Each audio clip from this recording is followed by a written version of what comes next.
Okay, so this video will look at the Calvin cycle, so the light-independent reactions. Remember from the previous video I talked about the light-dependent reaction. Now we're going to move into the light-independent reaction. Okay, um, so this is a cycle. Okay, so the idea is it spins, right? So it goes through this cycle, and things are regenerated and things are kicked out also, okay? So this is what we're actually getting to here is this 3 G3P molecule, okay? So this is the goal, okay?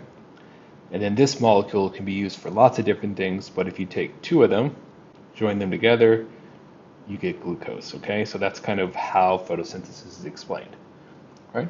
So and remember that the other critical idea here is that carbon fixation occurs here, okay?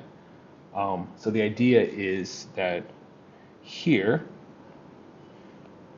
is where carbon fixation occurs, right? And we say fixation because it goes from the gas. Oops. So we say it goes from the gas, in the air as CO2 gas to basically carbon in a living organism, okay? So this is the only way we have at the moment of taking carbon dioxide out of the air is basically through photosynthesis and a few other things, but this is the biggest issue, the biggest removing of carbon dioxide from the atmosphere. Okay, so this process is catalyzed by an enzyme called rubisco. Okay, um, it's RUBP carboxylase, and it basically catalyzes this reaction here. Okay, so the first step here is three RuBP molecules, and notice they have 1, 2, 3, 4, 5 carbons, are joined with 3 carbon molecules. Okay, that forms a molecule that is 6 carbons long. Okay, so one of those carbons go to each one.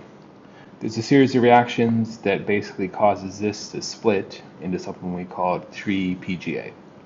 So 6 molecules of 3-PGA. Okay? At this point, we need some energy here. So we add 6 ATP molecules, and these came from the light dependent reactions.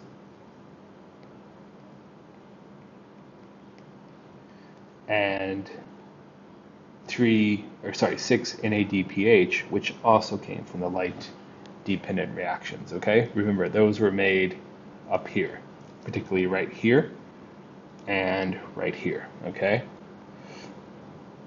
so that causes some rearranging, and we get another molecule, still 3 carbons, but this is what we're eventually looking for, is something called G3P. Okay, now of these 6 molecules, 1 molecule leaves. Okay, that's this one right here. The other 5 continue in this cycle. Okay, so we've lost 3 carbons, but we still have 15 carbons remaining. So this is basically converted back using, again, more ATP from the light dependent reaction into 3 RuBP, and then this process starts all over again. Okay, so each time it kicks out one of these. Okay, and the energy needed here, if you notice, you need 9 ATP and 6 NADPH to run this reaction. Okay, which, thinking about it in cell respiration, how much you actually get out of it, that's a pretty good deal. So this is a light independent reaction, and there's a couple of things we can split this into. So we have basically right here, call it carbon fixation. Okay, that's kind of right here, and then here in this area is the reduction, and then regeneration of Ruby P. Okay, so those three stages. So I hope that makes more sense, gives you a little bit of more help with photosynthesis and the Calvin cycle.